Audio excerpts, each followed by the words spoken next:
Semua kisah ini berawal dari seorang pria bernama Wahid, pemuda kelahiran 1998 yang saat peristiwa ini terjadi masih berusia 27 tahun. Ia berasal dari Desa Kalirancang, Kecamatan Alian, Kabupaten Kebumen, Jawa Tengah.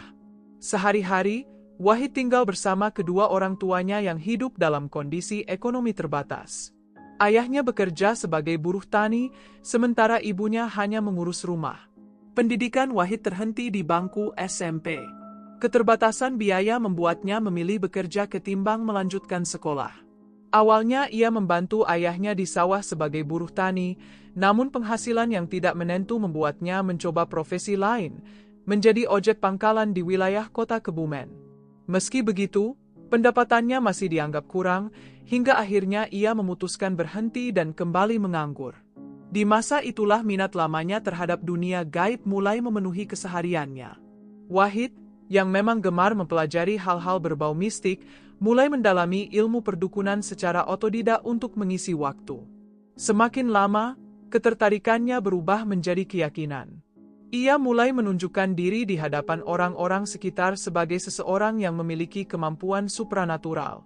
Bukan hanya itu, Wahid juga mengaku menerima wangsit, petunjuk gaib melalui mimpi. Dalam mimpinya, ia menemukan sebuah batu akik di lokasi yang dianggap keramat dan meyakini batu tersebut sebagai jimat yang memiliki kekuatan khusus. Seiring waktu, Wahid mulai mengajak beberapa warga yang masih percaya pada dunia gaib untuk mengikuti meditasi khusus di sebuah petilasan yang terletak di lereng gunung tak jauh dari desanya. Dari sinilah kegiatannya berubah menjadi rutinitas. Ia sering kembali ke tempat itu, melakukan meditasi berjam-jam demi memperoleh apa yang ia sebut sebagai kesaktian. Kebiasaan tersebut perlahan membentuk reputasinya. Di kalangan warga yang masih mempercayai hal-hal mistis, Wahid mulai dipandang sebagai sosok dukun muda yang memiliki kemampuan khusus. Bahkan ada yang menganggapnya sebagai guru spiritual. Namun, tidak semua warga terpengaruh. Banyak juga yang tak mengenalnya sama sekali, atau memilih bersikap acuh karena menganggap klaim Wahid hanyalah bualan. Kepada mereka yang percaya, Wahid mulai menyebut bahwa kesaktiannya mampu membawa keberuntungan, mulai dari kelancaran rezeki hingga jalan menuju kekayaan, asal bersedia mengikuti ritual tertentu yang ia pimpin.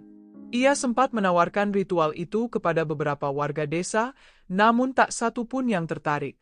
Merasa tidak mendapat respons di lingkungan sekitar, pada tahun 2025 Wahid mulai mencari perhatian di dunia maya. Ia bergabung dengan beberapa grup Facebook yang membahas praktik mistis dan pesugihan. Di sana, ia memperkenalkan dirinya sebagai seseorang yang sering mendapatkan wangsit melalui mimpi. Ia mengklaim menemukan berbagai pusaka gaib, seperti semar mesem, batu akik berenergi, hingga sebuah rantai babi yang menurutnya mampu membuat pemiliknya kebal serta meningkatkan karisma untuk berbagai kepentingan, termasuk menarik rezeki secara mistis.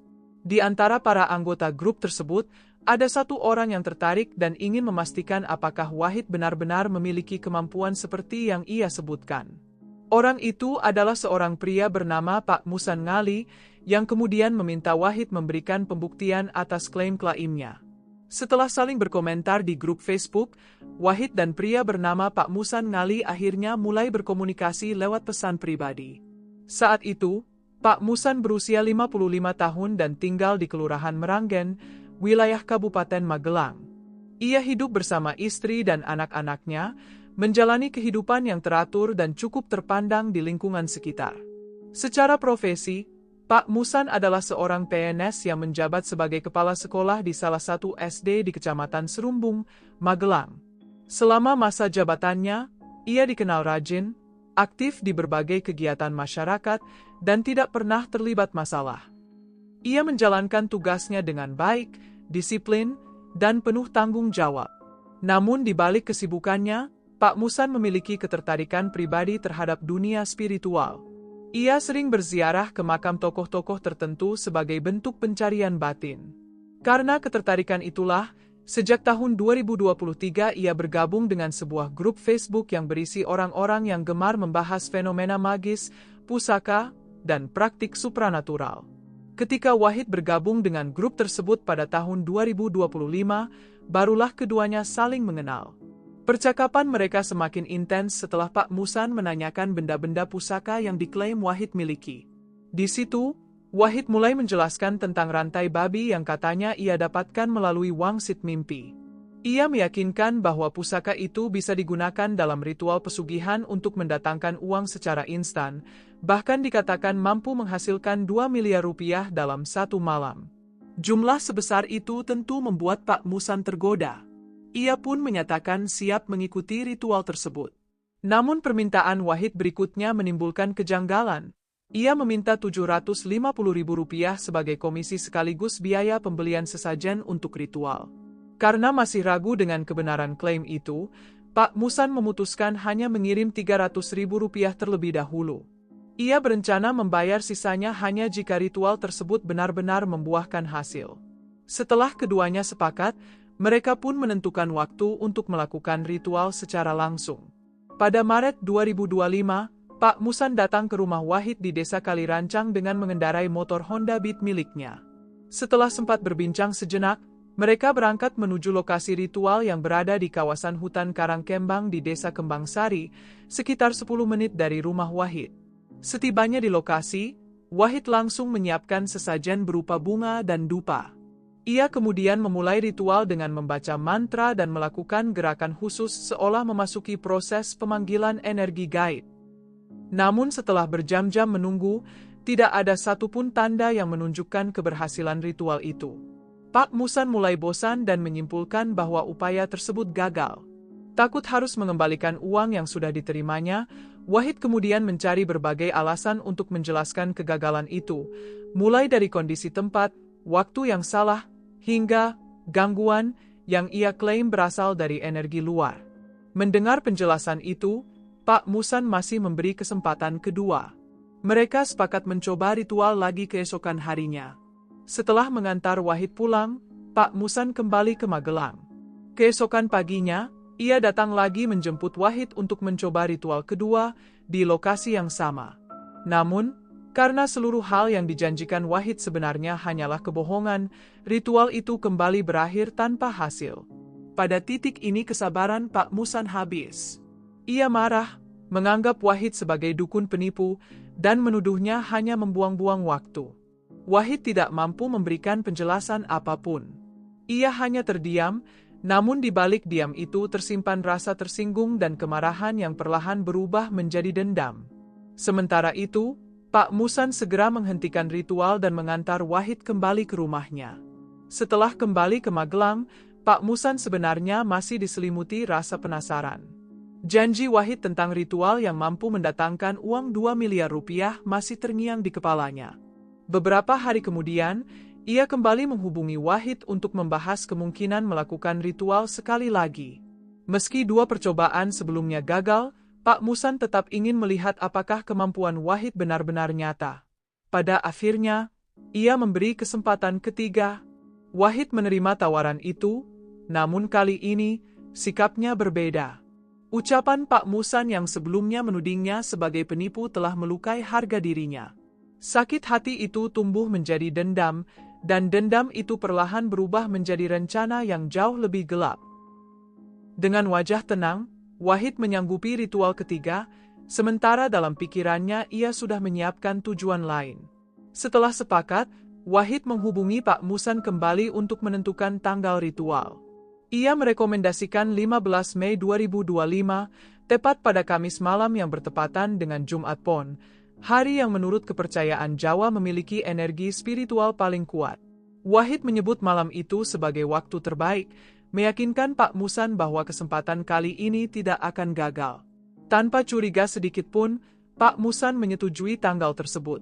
Ketika hari yang ditentukan tiba, Wahid memulai persiapannya. Pada pukul 10 pagi, dengan tekad yang sudah bulat, ia membeli potasium sianida dari sebuah toko kimia di wilayah Alian, Kebumen. Bahan berbahaya itu kemudian ia larutkan ke dalam botol air mineral berukuran 600 ml, botol yang nantinya akan ia berikan kepada Pak Musan tanpa menimbulkan kecurigaan. Sementara itu, menjelang sore menuju malam, Pak Musan bersiap untuk berangkat dari rumahnya di Magelang. Ia sempat berpamitan kepada salah satu anaknya, menyebut bahwa ia hendak pergi ziarah, tanpa mengetahui bahwa malam itu ia sebenarnya sedang melangkah menuju jebakan yang tidak pernah ia bayangkan sebelumnya. Setelah berpamitan dari rumahnya di Magelang, Pak Musan berangkat seorang diri mengendarai motor untuk menjemput Wahid. Malam itu, setelah bertemu, mereka langsung menuju lokasi ritual di kawasan hutan Karangkembang, Desa Kembang Sari, tempat yang sebelumnya sudah mereka gunakan untuk 2 ritual sebelumnya. Sesampainya di lokasi, Wahid mulai bertingkah seolah benar-benar bersiap melakukan ritual penting. Ia menata sesajen berupa bunga, lilin, dan tasbih, kemudian duduk bersila sambil membaca mantra. Di hadapan mereka sudah ada botol air mineral yang sebelumnya telah dicampur potasium sianida oleh Wahid. Untuk memperkuat sugesti, Wahid menyebut bahwa air dalam botol itu telah didongani dan harus diminum agar ritual menjadi manjur. Tanpa menyadari bahaya yang mengintai, Pak Musan menuruti permintaan itu dan meminum sekitar seperempat isi botol tersebut. Sementara itu, Wahid tetap berpura-pura melanjutkan ritual dengan gerakan seperti bertapa dan membaca mantra dalam keheningan malam. Tidak lama kemudian, Pak Musan mulai merasa pusing. Batuk-batuk kecil berubah menjadi sesak, hingga tubuhnya roboh dan mengalami kejang. Wahid tetap duduk tenang, berpura-pura masih dalam keadaan khusyuk. Ia menunggu sampai Pak Musan benar-benar tidak bergerak dan tidak bernapas lagi. Setelah memastikan korban meninggal, Wahid membereskan seluruh perlengkapan ritual, termasuk botol beracun yang menjadi alatnya. Ia kemudian mengambil kunci motor, dompet, serta ponsel milik Pak Musan dari saku korban. Jenazah Pak Musan ia tinggalkan begitu saja di tengah hutan. Dalam perjalanan pulang, Wahid membuang dompet korban, botol air mineral, dan sisa perlengkapan ritual ke saluran irigasi agar tidak ditemukan. Setelah itu ia membawa pulang motor milik Pak Musan sebagai hasil rampasan. Sesampainya di rumah, ia langsung mereset ponsel korban agar dapat digunakan sendiri. Motor Pak Musan pun ia modifikasi dengan mengganti beberapa bagian agar tidak mudah dikenali. Dengan begitu, malam yang semula dikatakan sebagai ritual keberuntungan berubah menjadi eksekusi terencana yang berakhir dengan penghilangan nyawa, perampasan, dan pelaku yang pulang ke rumah seolah tidak terjadi apa-apa. Sehari setelah kepergiannya, keluarga Pak Musan sebenarnya tidak merasa ada yang janggal. Ia memang sering melakukan ziarah spiritual dan kadang pulang setelah beberapa hari. Karena itu, ketidakhadirannya masih dianggap wajar. Namun 4 hari kemudian, tepatnya 19 Mei, keadaan berubah. Pada siang hari, seorang warga yang sedang mencari tanaman bonsai di kawasan hutan Karangkembang melihat sesuatu yang tampak seperti karung beras dari kejauhan. Ketika ia mendekat, bau menyengat mulai tercium. Rasa penasaran berubah menjadi kecemasan ketika ia melihat bahwa benda itu ternyata sesosok tubuh laki-laki yang sudah mulai membusuk. Kaget dan panik, warga tersebut berlari menuju Desa Kembang Sari untuk melaporkan temuan itu. Dalam waktu singkat, sejumlah warga datang ke lokasi dan memastikan bahwa yang tergeletak di hutan tersebut memang tubuh manusia. Mereka segera melaporkan temuan itu ke Polres Kebumen. Tidak lama kemudian, tim kepolisian tiba di tempat kejadian untuk melakukan olah TKP. Pada awal pemeriksaan, tidak ditemukan luka mencurigakan atau tanda kekerasan. Kondisi jenazah yang berada di area terbuka membuat polisi sempat menduga korban meninggal karena tersambar petir, apalagi cuaca di wilayah tersebut memang sering hujan dan berkabut. Jenazah kemudian dievakuasi ke rumah sakit di Kebumen untuk identifikasi lebih lanjut melalui sidik jari. Dari pemeriksaan itu, identitas korban dipastikan sebagai Muhsan Ngali, warga Magelang. Polisi segera menghubungi keluarga untuk menyampaikan kabar tersebut. Ketika keluarga datang ke rumah sakit, mereka melihat kondisi jenazah Pak Musan yang tidak menunjukkan tanda-tanda kekerasan.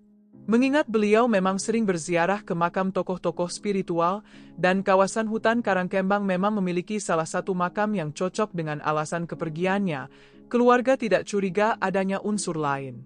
Dengan perasaan ikhlas, pihak keluarga menolak dilakukan otopsi. Jenazah pun dipulangkan, dan pada 20 Mei, Pak Musan dimakamkan di desanya, Meranggen, Kabupaten Magelang. Pada tahap ini, semua orang menganggap kematian tersebut sebagai musibah alami. Tidak ada yang menyangka bahwa di balik temuan jenazah yang dikira korban sambaran petir itu. Meski kabar itu sempat menyebar luas, justru membuat Wahid merasa lega. Dia tidak lagi merasa perlu melarikan diri. Dengan santai, ia menjalani aktivitas sehari-hari di rumahnya, seolah tidak terjadi apapun, bahkan tetap menggunakan motor dan ponsel milik Pamusan untuk keperluan harian.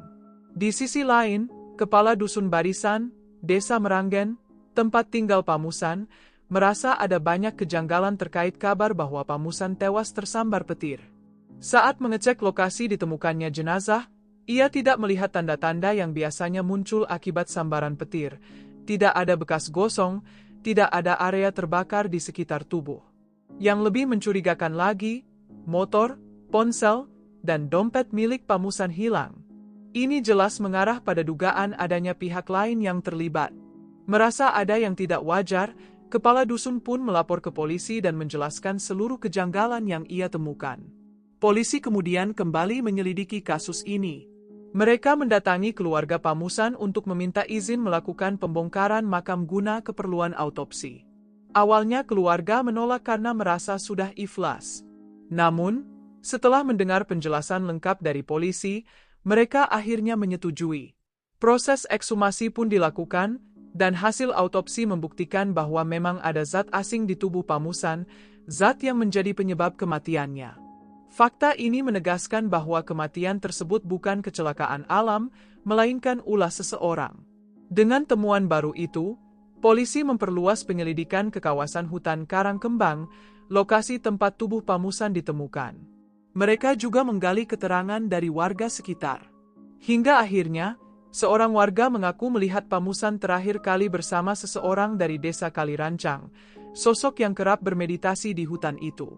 Warga tersebut mengenal pria itu, namanya Wahid, dan ia dikenal sebagai seorang dukun. Selain itu, polisi juga menerima informasi tambahan dari warga lain. Mereka mengaku sempat melihat Wahid beberapa hari terakhir ini sering menggunakan motor Honda Beat yang ciri-cirinya sama persis dengan motor milik Pamusan yang hilang. Informasi tersebut membuat polisi semakin yakin bahwa Wahid patut dicurigai. Bermodalkan alamat yang sudah dikantongi, polisi langsung mendatangi rumah Wahid di desa Kalirancang. Saat itu, Wahid terlihat panik. Tubuhnya bergetar ketika polisi menanyai dirinya soal keberadaan Pamusan. Ia sempat mengelak, memberikan jawaban berbelit-belit, dan berusaha menutupi keterlibatannya. Namun kebohongannya tidak bertahan lama. Polisi menemukan motor dan ponsel milik Pamusan terparkir dan tersimpan di rumahnya. Temuan itu membuat Wahid tidak bisa lagi menghindar. Dia pun langsung dibawa ke Polres Kebumen untuk menjalani pemeriksaan lebih lanjut. Dalam proses interogasi, ketika kondisinya sudah pasrah, Wahid akhirnya mengakui seluruh perbuatannya. Ia mengaku tega melakukan hal tersebut karena tersinggung dengan ucapan Pamusan yang sempat menyebut dirinya sebagai dukun penipu. Ucapan itu keluar setelah ritual pesugihan yang dijanjikan Wahid untuk mendatangkan uang gaib sebesar 2 miliar gagal total. Pengakuan ini sontak menggemparkan masyarakat. Berita pun menyebar luas dengan tajuk-tajuk seperti kepala sekolah di Magelang tewas diracun dukun pesugihan palsu. Atas perbuatannya, Wahid dijerat pasal 340 KUHP tentang pembunuhan berencana. Ia terancam hukuman yang sangat berat, penjara seumur hidup atau hukuman mati. Namun meskipun Wahid sudah ditetapkan sebagai tersangka, sampai sekarang proses hukumnya masih berjalan. Kasus ini terbilang baru, terjadi pada bulan Mei kemarin, sehingga vonis pengadilan belum dijatuhkan. Tapi apapun hasil akhirnya, harapannya ia mendapat hukuman yang paling berat dan paling adil sesuai dengan perbuatannya. Dari kasus ini, ada satu hal penting yang seharusnya bisa menjadi pembelajaran untuk kita semua, terutama bagi mereka yang masih percaya dengan praktik-praktik perdukunan seperti pesugihan atau penggandaan uang. Kasus seperti ini bukanlah yang pertama. Sudah begitu banyak peristiwa serupa yang berakhir tragis.